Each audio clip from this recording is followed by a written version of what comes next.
हाथी के दांत दिखाने की और खाने की ओर। हम लोग किसमें थे? गुट निरपेक्ष। लेकिन रियल में किसके साथ थे?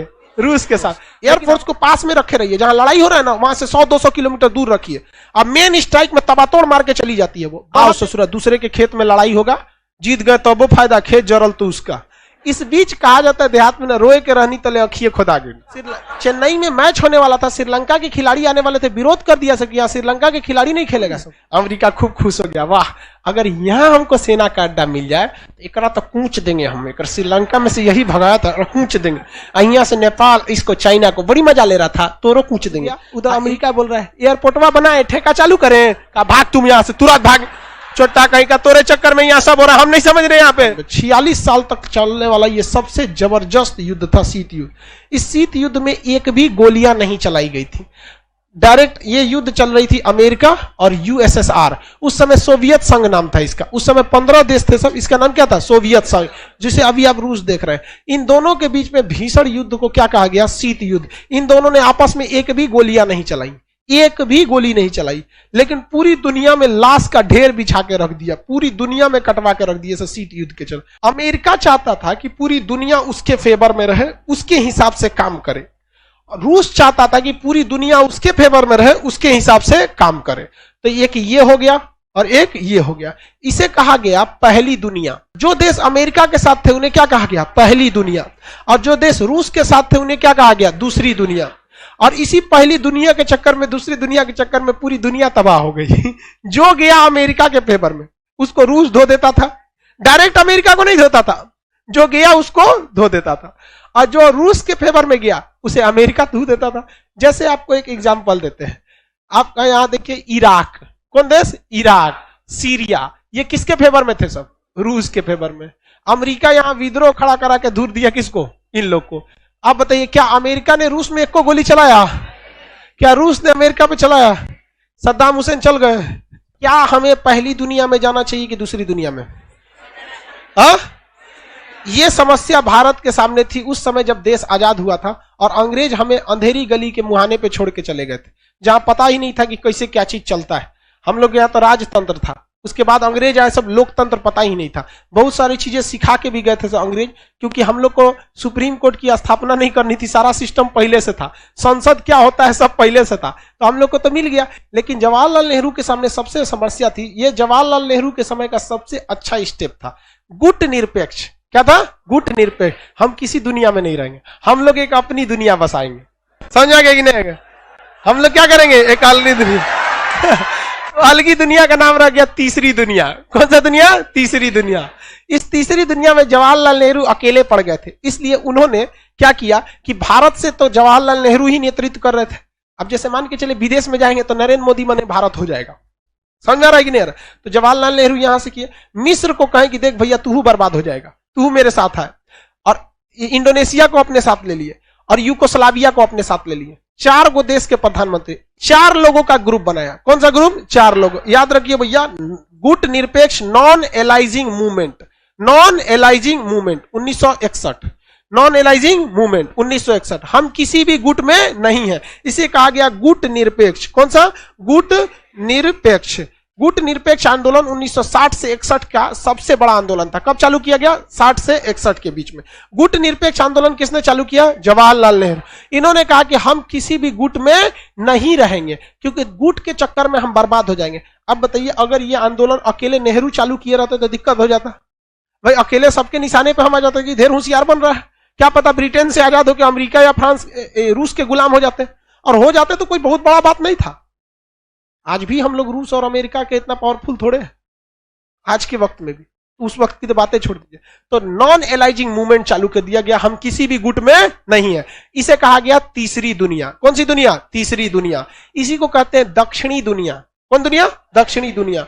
इसी को कहते हैं विकासशील देश, कि अभी ये डेवलपिंग फेज में है।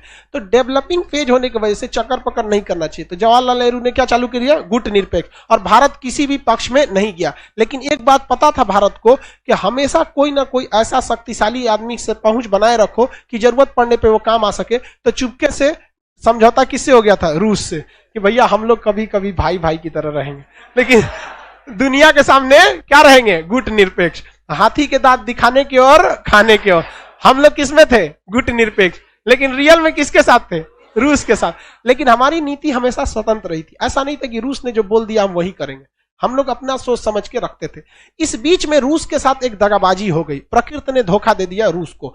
रूस की सेना बहुत विशाल थी और प्रथम विश्व युद्ध में सबसे ज्यादा लात खाया था कोई तो रूस। और रूस का ऊपरी भाग समुद्र से पूरी तरह बर्फ से ढक जाता है। ये एरिया क्या हो जाता है? ढक जाता है बर्फ से। अब बर्फ से ढक जाने की वजह से इस एरिया से आप नौसेना नहीं ले जा सकते। और दूर की लड़ाई में जब भी काम आएगी तो नौसेना काम आएगी, एयरफोर्स काम नहीं आती है। आप खुद देखिए ना, फ्रांस है ना, फ्रांस और ये भारत है, यहां से राफेल जहाज आ रहा था तो दुबई में रुक के तेल भरा और के बाद भारत में आया। डायरेक्ट आ जाए? आएंगे नहीं। और पायलट का हालत खराब हो गया, बाप रे बड़ी दूर से आ रहे हैं। दूर की लड़ाई में एयरफोर्स काम नहीं आती है, स्ट्राइक के काम में आती है एयरफोर्स। एयरफोर्स को पास में रखे रहिए, जहां लड़ाई हो रहा है ना वहां से 100-200 किलोमीटर दूर रखिए। अब मेन स्ट्राइक में तबातोड़ मार के चली जाती है, वो बढ़त देने का काम करती है एयरफोर्स। बड़ी लड़ाई में नहीं आएगी। मतलब आपको लगेगा दूर की लड़ाई में काम आ जाए तो नहीं आएगी। अब थल सेना वो तो जाएगी 3 महीना बाद। वहां पे कौन काम आता है? नौसेना। नौसेना की जहाजें इतनी बड़ी रहती हैं जिसका कोई हद नहीं। भाई एक पूरा का पूरा शहर बना रहता है उसमें। और पूरी नौसेना की जहाजें क्या होती हैं? बहुत बड़ी होती हैं। नौसेना की जहाज में बैठिए, सारे लोग की नौसेना बैठेगी, नौसेना यहां ले आके अपनी जहाजें लगा देंगे सब लाइन से। उस जहाज के ऊपर दुनिया भर के एयरफोर्स रहेंगे। विमान वाहक पोत होते हैं ना, जहाजे के ऊपर लैंड कर जाते हैं। वहां से तोप टैंक मिसाइल मारते रहिए, धड़ाधड़। ये एरिया खाली हो जाएगा तो जहाजिया किनारे ले आके थल सेना को उतार दीजिए। क्या कर लिए? उतार दीजिए थल सेना। इतना एरिया कब्जा होगा, थल सेना 1 महीना के अंदर एयरपोर्ट बना देगी। यहां से जहाज ले आके एयरपोर्ट में उतार दीजिए, हाँ ये एरिया मेरा हो गया। अब उधर से ना थूरा जाता है धीरे धीरे। तो दूर की लड़ाई में हमेशा कौन काम आएगा? नौसेना। और नौसेना रूस की फंस गई ऊपर बर्फ में फंस गई। और जबकि अमेरिका की नौसेना यहां से यहां खोपड़िया पे जा सकती थी और यहां से मार देती। अब का रूस का कि ले भाई साहब, अब तो हमको इधर से आना पड़ेगा, इस एरिया से मारना पड़ेगा, बड़ी लंबा हो जाएगा, है कि नहीं?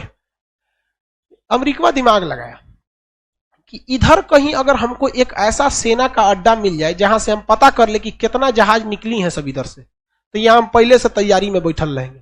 आओ ससुरा, दूसरे के खेत में लड़ाई होगा, जीत गए तब वो फायदा, खेत जरल तो उसका। है कि नहीं? यहां पहुंचना ही नहीं देंगे, पहुंचे होगा। अब भारत और चीन के बीच में लड़ाई अगर जापान में हो तो क्या दिक्कत है? चलो लड़ते हैं वहां पे। यहां गलवान में हो गया इसलिए ना दिक्कत है। तो यही सोचा, इसलिए उसने सोचा कि क्या किया जाए, कौन से देश को पकड़े यहां पे जहां इजीली पकड़ा जा सकता है। तो मिल गया श्रीलंका। कौन देश? श्रीलंका। भारत से कहा कि भारत हमको यहाँ पे ट्रांसमिशन लगाने के लिए, बड़का रडार स्टेशन लगाने के लिए जमीन दो ना, वहां में एयरफोर्स वगैरह रखेंगे। तो भारत, नेहरू ने उसको समझा दिया कि देखिए, आप क्लास ना किए हैं खान सर का, नॉन एलाइजिंग मूवमेंट, आपको ना पता है, हम लोग दूसरे दुनिया के हैं। तो भारत उसको नहीं दिया। तो ये किसके में चल गया? श्रीलंका में। श्रीलंका को पता था नहीं कि हम मोहरा बन रहे हैं। तो श्रीलंका को अमेरिका ने खूब लुभावनी वादे किए, पैसा दिया, बजट दिया, लोन दिया, एक से एक पैसा दिया। श्रीलंका खुश, वाह वाह, अमेरिका तो बहुत मान रहा है। बाबू तुमको सब समझाते हैं, जिंदगी में कोई अगर बहुत माने तो समझ जाना बहुत बड़का चीज में बहुत गड़बड़ है। इस दुनिया में हमेशा एक्सचेंज रूल लगता है। अगर आपको कुछ पैसा इन्वेस्ट करेगा तो आपसे भी रिटर्न खोजेगा। तो यहाँ तो इन्वेस्ट खूब किया। उसके बाद अमेरिका कहा कि सुनिए ना श्रीलंका, हमको यहाँ निचवा हम्बन टोटा बंदरगाह है आपका। श्रीलंका के निचला बंदरगाह का नाम क्या है? हम्बन टोटा बंदरगाह। ये दे दीजिए, हम यहाँ पर हम डेवलप करेंगे, आप भी यहाँ सामान मान लीजिएगा। हम यहाँ एक रेडियो स्टेशन और ट्रांसमिशन स्टेशन बनाएंगे। आप बनाएगा तो केकरा पे नजर रखेगा? यहाँ से रूस पे। किस पे नजर रखेगा? रूस पे। इस एरिया से रूस पे नजर रख सकता है। अब रूस पगला गया, ऊपर से ठंडा में मर जाएंगे, नीचे से ट्रांसमीटर स्टेशन से पकड़ लेगा। कितना जहाज आ रहा है, मान के चलिए कितना बड़ा जहाज, 10 गो निकला, उधर 200 लगा देगा, पता ही नहीं चल पाएगा यहाँ पे। अब रूस पगला गया, कहा कि जा अब क्या करे। और रूस श्रीलंका को करेगा क्या उतना दूर से? तो भारत से कहा कि देख भारत, कुछ भी करना यार, तू बचा ले हमको यहाँ से, हम हमेशा तेरे साथ खड़ा रहेंगे, कसम खाते हैं। तो भारत ने कहा ठीक है, कोशिश करते हैं, हम देखते हैं यहां से कैसे भगाया जाता है इसको। इस बीच कहा जाता है देहात में ना, रोए के रहनी तले अखिए खुदा गई।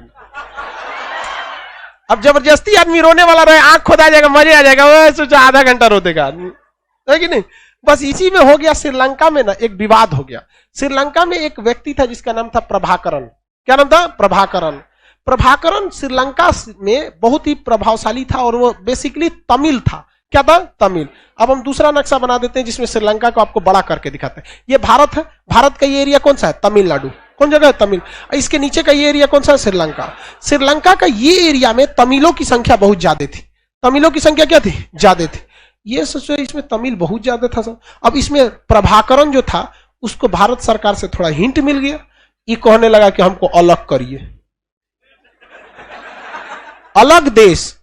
भाई साहब ये दुनिया का पहला ऐसा आतंकवादी विद्रोही संगठन था, आतंकवादी संगठन वहां के लोग कहते हैं इसे, विद्रोही था एक तरह का, जिसकी खुद की एयरफोर्स थी।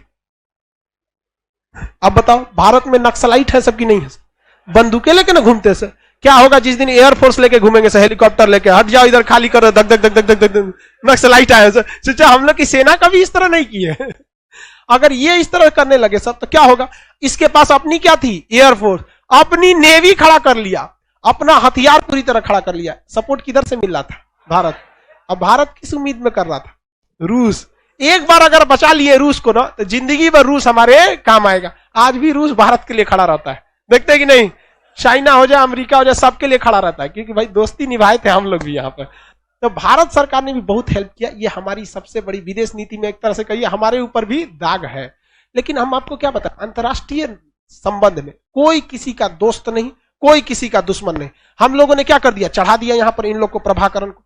अब ये लगा थूरने यहाँ पर लोगों को, इतना जघन्य अपराध करने लगे सब ये सब कि यहाँ के सिंघली बौद्ध जो थे या जो श्रीलंका के मेन लोग थे वो लोग ससुरा धागे तक AK-47 लेके मारने लगा सब ये। और इन्होंने कहा कि ये एरिया हमारा है, LTTE, liberation tigers of Tamil इलम। इनका खुद का झंडा था, उसमें बाघ बना था। टाइगर है तो क्या बना रहेगा? बाघ। तो लिबरेशन टाइगर्स ऑफ तमिल इलम विद्रोही संगठन किसने बना दिया? प्रभाकर। किसने बना दिया? प्रभाकर। प्रभाकर नहीं, प्रभाकरण। क्या बनाया? प्रभाकरण। प्रभाकरण। प्रभाकरण ने इसने चालू कर दिया। इतना भयानक विद्रोह हुआ कि श्रीलंका सरकार पागल हो गई, पूरी तरह से क्या हो गई? पागल हो गई। अब भारत सरकार ने भी नहीं सोचा था कि इतना खतरनाक कांड करेगा। ये यहां से बढ़ते बढ़ते ज्यादातर श्रीलंका के एरिया पे कब्जा कर लिया। लो, अब ऐसा लगने लगा कि जैसे ये खुद अलग देश नहीं मांग रहे हैं, श्रीलंका को अलग कर देंगे, लो तुम जाओ उधर। अब भीषण बवाल हो गया। श्रीलंका भी धीरे धीरे समझ रहा था कि आखिर मैटर क्या है। श्रीलंका भारत से कहा कि भाई आप ये लिट्टे को प्लीज समझाइए, ऐसा नहीं होना चाहिए, हम आप जो कहेंगे हम आपकी बात मानेंगे। तो भारत का प्लानिंग क्या था पता ही है क्या जी? ये वाला आप बंद, यहाँ का ट्रांसमीटर स्टेशन क्या कीजिए? कैंसिल कर, हटाइए यहां से अमेरिका को, बाकी हम शांत करा देंगे। और भारत खुद चाहता था शांत कराना। रीजन क्या था कि ये एक बहुत दूरदर्शिता में देखेंगे तो खतरनाक हो सकता था खुद भारत के लिए। अगर वहां LTT सक्सेस हो जाती, अगर बाय द वे LTT क्या हो जाती? सक्सेस हो जाती, और वहां एक अलग देश बना लेते, तो आगे समझिए भारत के लिए क्या होता कि ये तमिल वाले भी आपस, तमिल वालों का भी लगाव इनसे बहुत अच्छा खासा हो जाता है। आज भी अगर भारत सरकार LTT के लिए कुछ अच्छा काम करती है, मतलब श्रीलंका के लिए कोई अच्छा काम करती है, तो ये विरोध करता है सब भारत सरकार। मनमोहन सिंह जब सरकार चला रहे थे तो गठबंधन की सरकार थी, मनमोहन सिंह की, मोदी जी की तरह बहुमत की सरकार नहीं थी। मनमोहन सिंह श्रीलंका से जब बातचीत करने गए तो इन्होंने गठबंधन तोड़ लिया कि काहे बतिया रहे हैं उससे, समझ में गया? चेन्नई में मैच होने वाला था, श्रीलंका के खिलाड़ी आने वाले थे, विरोध कर दिया सब, यहाँ श्रीलंका के खिलाड़ी नहीं खेलेगा सब तमिलनाडु में। तो तमिलनाडु इसमें बड़ी विवाद चलता है। तो दूरदर्शिता देखिए, हमेशा देश के बारे में सोचना चाहिए कि हमारे देश के लिए खतरा हो जाता है। ये हो जाता है एक नया कश्मीर मुद्दा कि पास में रख के आप किसका फेवर करने लगी है? पाकिस्तान का। धीरे धीरे ऐसा मुद्दा होने लगता। आज फ्यूचर में ऐसा नहीं कि हो गया था, लेकिन ये दिक्कत था। तो खुद उस समय सोच रही थी इंदिरा गांधी की ऐसा ना हो। तो भाई भारत सरकार ने इनको कहा कि ठीक है तुम हटाओ, हम श्रीलंका को यहां से, किसको भगा दो? यहां से अमेरिका को भगा दो, बाकी बात है हम क्या कर लेंगे, संभाल लेंगे यहाँ पे। तो यहां से अमेरिका का बोरिया बिस्तर समटा गया। रूस ने भारत से कहा कि जिंदगी में तुमको कभी जरूरत पड़ेगा ना, तुम एक बार हमारा याद करियो, हम हमेशा तुम्हारे साथ हैं। तो भारत ने भी कहा कि ठीक है जरूरत पड़ेगा तो बताइए करेंगे। लिबरेशन टाइगर्स ऑफ तमिल इलम अब तमिलनाडु के किसके लिए समस्या बन गए सब? श्रीलंका के लिए। तो भारत सरकार ने यहां अपनी सेना भेजा। भारत सरकार ने क्या भेजा? सेना। राजीव गांधी थे उस समय प्रधानमंत्री, सेना भेजे, और राजीव गांधी के कहने पर यहां पर भारतीय सेना गई और लिबरेशन टाइगर्स ऑफ तमिल इलम के जितने आतंकवादी थे सबको धंधना के भून भान के खत्म कर दिया। अब भाई तू कितनों हो तो विद्रोही ना हो, भारत की फौज के आगे क्या करोगे? हाँ, ऐसा ऐसा बहुते विद्रोह भारत ने कश्मीर में शांत किया है, शांत करा दिया। अब प्रभाकर पगला गया, मरा गया प्रभाकर वगैरह सब कहे कि ससुराई तो धोखा दिया हम लोग को, हम लोग को लग रहा था देश बनाएगा, ये तो दूसरे मैटर के लिए निपटा के चल गया। उन लोगों ने कहा कि ना छोड़ेंगे राजीव गांधी। अब डबल समस्या। श्रीलंका के लोग भी भली भांति समझ रहे थे कि शुरुआत में लिट्टे को समर्थन किसने दिया था, भारत। अब भारत दोनों ओर से गया। श्रीलंका के लोग को भी पता था कि लिट्टे को पहले चढ़ाया कौन, भारत, और लिट्टे को भी पता था चढ़ा के हमको मारा कौन, भारत। तो भारत किसका दुश्मन हो गया, दोनों का। अब राजीव गांधी गए, जब भारतीय फौज कहां गई, श्रीलंका में, और पूरी तरह से वहां धो दी लिट्टे वाले को। तो भारत सरकार जब वहां गए थे राजीव गांधी सलामी लेने, तो श्रीलंका के सेना का एक जवान था। अब जब सलामी दिया जाता है ना बंदूक से इस तरह, तो उसमें गोली नहीं रहती। सलामी शस्त्र आप लोग एनसीसी वगैरह किए होंगे, तो इस तरह से सलामी शस्त्र होता है यहाँ पे। तो सलामी शस्त्र होता है ना, ये बगल शस्त्र, बाजू शस्त्र, फिर सलामी शस्त्र, तो ऐसे सलामी शस्त्र दिया जाता है। तो सलामी शस्त्र जब दिया गया था, ऐसे सलामी शस्त्र दिया था। और जब राजीव गांधी इधर से गुजरे ना, तो बट, बंदूक का पिछला भाग क्या होता, बट मारा था, कंधा टूट गया था राजीव गांधी, श्रीलंका वाला। और इधर तो श्रीलंका से तो दुश्मनी हो ही गई थी, और इधर जो लिट्टे वाले थे सब, इन्होंने किसको टारगेट ले लिया, राजीव गांधी को। और राजीव गांधी को बम से उड़वा दिया लिट्टे वालों ने। एक नलिनी नाम की महिला थी, अपने शरीर में बम बांध के आई, और राजीव गांधी के पैर छूने गई, अब उसमें बम बंधा हुआ था, अपने साथे उड़ा दी, चिथड़ा उड़ा दी। समझ आ गया कि नहीं। मद्रास में वो समय, उस समय चेन्नई का नाम क्या था, मद्रास वगैरह, बहुत भीषण उनकी जान चली गई। तो आप बताइए भाई, द्वितीय जो शीत युद्ध चल रहा था वो किसके किसके बीच, अमेरिका। इसमें रूस, ये श्रीलंका सोचा कि हम किसकी दुनिया का हिस्सा हो जाए, पहली दुनिया। आधा लोग को साफ कर दिए सर लिट्टे वाले ने, और लिट्टे को साफ कर दिया भारत सर। इधर हमारे राजीव गांधी भी चल गए। बताइए, शीत युद्ध में अमेरिका और रूस के बीच एक भी गोली चली, और श्रीलंका में लाश बिछ गया। अब भारत के सामने एक समस्या ये आ गई कि अमेरिका ससुरा हम लोग को टारगेट ले लिया कि तुम ही चोट्टा हटाया है यहां से। अब भारत सरकार फिर टेंशन में आ गई कि हम तो इससे दोस्ती तो हो गया, लेकिन वो पागल थोड़ी है अमेरिका। अमेरिका क्या कहेगा, तो अब भारत से दुश्मनी ले लिया। अब कहा कि भारत तुमको भी नहीं छोड़ेंगे। इधर चीन खूब खुश हो गया, हाँ आओ आओ, हम सीधाने आ रहे थे ना, आओ। अब भारत की दुश्मनी किससे, अमेरिका की दुश्मनी किससे हो गई, भारत, चीन, रूस। अब भारत ने कहा, अमेरिका ने कहा कि छोड़ेंगे नहीं ये करा। अब अमेरिका का अगला नजर आया नेपाल। किसका नजर आया, नेपाल। अब नेपाल के राजा को ही फुसलाना चालू किया। इन्हों के दिन खराब है, अभी देखिए ना, इनका दिन खराब है भाई। नेहरू पागल थोड़े था जो गुट निरपेक्ष में जा रहा था। श्रीलंका थुरा है ना अभी एलटीटी से, अब यहां नेपाल में गया अमेरिका। नेपाल को खूब पैसा वैसा दिया, एयरपोर्ट और बनवाने लगा, स्कूल कॉलेज खुलवाने लगा। तो नेपाल खूब खुश हो गया, वाह वाह, अमेरिका जैसा बड़ा देश हमारा का फेवर कर रहा है। देखो भाई साहब, अगर बड़े लोग या गुंडे बदमाश, इन लोग से दोस्ती बहुत खराब होती है। इससे सूर्य कब पलटते हैं से किसी को ठीक नहीं होता है। इन लोग की दोस्ती दुश्मनी का कोई ठीक नहीं होता, कब किधर चल जाते हैं। इसको अगर अच्छे से समझना है ना, तो बिहार की एक मूवी थी अपहरण, अजय देवगन की, नाना पाटेकर, अजय देवगन, उसमें देखिएगा बड़ा आदमी किस तरह पलट जाता है। इन लोग का कोई कोने थाली में पलटेगा से कोई ठीक नहीं होता। इसलिए भारत समझ रहा था कि भैया अमेरिका किसी का नहीं है। नेपाल खूब खुश, वाह वाह। अब नेपाल में एक बहुत बड़ी समस्या थी, आंख के मरीज। वहां पर जलवायु ऐसी थी कि आंख बड़ी जल्दी खराब हो जाता था। अमेरिका ने क्या किया, खूब डॉक्टर भेजा। अमेरिका में एक से एक डॉक्टर थे सब। ओ माय गॉड, आंख तुम्हारा खराब है, लाओ ऑपरेशन कर देते हैं। धड़ाधड़ वहां ऑपरेशन करना चालू किया। अब जहां जो चीज होता है ना, वहां के लोग, रीजनल लोग सीख जाते हैं उस चीज को। अब जैसे मान के चलिए कहीं पे कोई भी चीज का उत्पाद, जैसे मान के चलिए बिहार में ही लिट्टी बहुत ज्यादा बनता है, तो यहाँ हर आदमी को नॉर्मली पता है कि लिट्टी बनेगा कैसे। तो वहां आंख के डॉक्टर खूब आने लगे। और नेपाल के लोग भी सीखने लगे। आज भी नेपाल में आंख बड़ी अच्छा बनता है। इनका आंख बना रहा था। उसके बाद नेपाल को खूब पैसा दिया, आंखों बना हुआ है, डॉक्टर भेजा, मेडिकल सुविधा दिया। उसके बाद अमेरिका कह रहा है कि सुनो नेपाल, एगो सेना का अड्डा दे दो हमारा। नेपाल का एकदम ले लीजिए। हम कहा कि भाड़ा लगेगा, तो अमेरिका ने कहा कोई बात नहीं, हमारा पैसा का कमी थोड़ी है। अमेरिका खूब खुश हो गया, वाह, अगर यहाँ हमको सेना का अड्डा मिल जाए तो एकरा तो कूच देंगे हम। एक श्रीलंका में से यही भगाया था, कूच देंगे। यहाँ से नेपाल इसको, चाइना को बड़ी मजा ले रहा था, तोरो कूच देंगे। यही लगले यहाँ से रूस। उस समय रूस ये पूरा एरिया किसका था, रूस का। उस समय रूस का ये पूरा एरिया था, यहां तक इतना बड़ा। कहा कि यहां से रूस पास है, कितना पड़ेगा, एक बार में तीनों को मारेंगे। अब भड़क गया कौन, चीन। कौन भड़का था? चीन। कहा कि चोटा कहीं का हमारी सीधाने तू लिया के सेना का अड्डा देते तुम यहाँ पे। इसने कहा कि कैसे किया जाए, तो चीन इतिहास से बहुत सीखता है। उसने देखा भारत कैसे कैसे श्रीलंका में कांड किया था, अब ऐसा ही कांड कहां खोज रहा है? नेपाल में क्या किया जाए, तो वहां एक अलग देश की मांग कर रहे थे सब। कहा कि नेपाल में अलग देश होगा कैसे, तो खाली पहाड़े हैं यहाँ पे, जनसंख्या ज्यादा है नहीं। तो क्या कहा कि कैसे यहाँ लड़ाई कराया जाए, तो वहां पे राजतंत्र था, राजा का शासन था। तो कुछ लोगों को यहाँ पर, चीन में शासन था माओ त्से-तुंग का। किसका था? माओ त्से-तुंग। तो माओ त्से-तुंग ने कुछ विद्रोहियों को घुसा दिया। कहां पर? नेपाल में। हथियार दिया, पैसा दिया, ट्रेनिंग दिया, सब दिया। कहा कोई दिक्कत नहीं, तुमको जितना गोली चलाओ कोई हिसाब नहीं देना है, सब धन धना के क्या करना है, मारना है एकदम जबरदस्त नेपाल में। और क्या कहना है कि राजा का शासन नहीं रहेगा।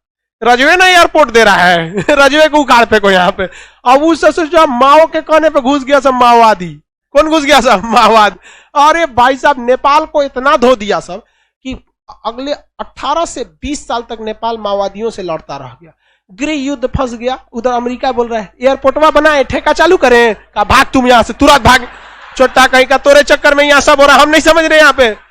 अब वो बेचारा नेपाल के राजा चीन से कह रहा है कि अब देखिए हम अमेरिका को भगा दिए, यहां जैसे श्रीलंका भी भगा दिया था, तो भारत वहां लिट्टे को खत्म किया था ना, आप भी माओवादी को खत्म कर दीजिए। कहा कि वो सब भूल जाओ, माओवादी मेरा है ही नहीं, छोड़ दिया नेपालवा, चाइना वहां पे। अब पूरी तरह तबाह हो गए सब। अब वही माओवादी इधर से घुस गए सब, किधर? बंगाल होते हुए छत्तीसगढ़ में। उन्हीं का एक तो अलग स्ट्रेन है, उसी विचारधारा से नक्सलवाद, ये सब चीजें अलग अलग घुस गए सब यहाँ पर। तो ये शीत युद्ध देखिए कितना खतरनाक था। अमेरिका के लिए दुश्मन बहुत बनते गए सब, भारत चीन, रूस, इसको कहा गया शीत युद्ध। आप बताओ नेपाल में इतनी लाशें गिरी, क्या इसके लिए नेपाल जिम्मेदार था? अमेरिका। चाइना में, जो श्रीलंका में हुआ उसके लिए अमेरिका। तो शीत युद्ध कब से चालू हुआ था? 1945 के बाद।